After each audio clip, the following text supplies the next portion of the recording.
So are you a victim of your circumstances, or are you a master of your circumstances? I'm in a place where this was man-made. This is everything you can see used to be the side of a hill.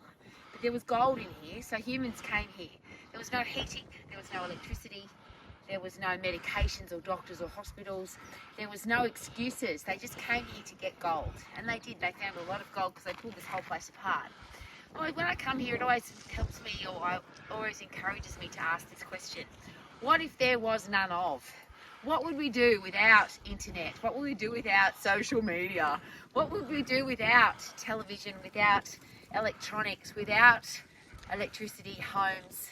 If you have a look around here, there's literally holes dug in the side of the mountain where people were sleeping so that they could find gold. I'm going to use that as an analogy. Is it possible that if you're going to find gold, if you're going to have a great life, you have to work hard, you have to stop making excuses, you have to stop relying on the medications or the government or the doctor? How quickly do people race off to the doctor because they're sick, or they race off to the government because they've lost their job? What would you do if there was no government? You had to literally survive.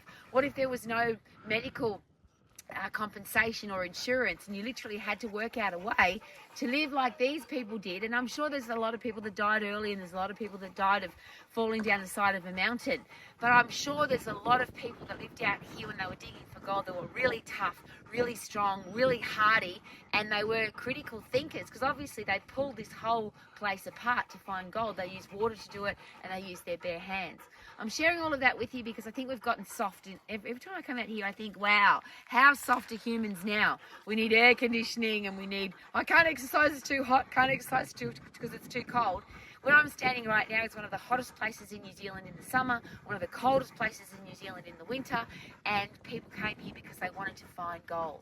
What are you doing in your life to get tougher, stronger, wiser, better, so that you can turn your life to gold rather than, oh, I'm sick, I'm tired, I'm depressed, I have to go to the doctor?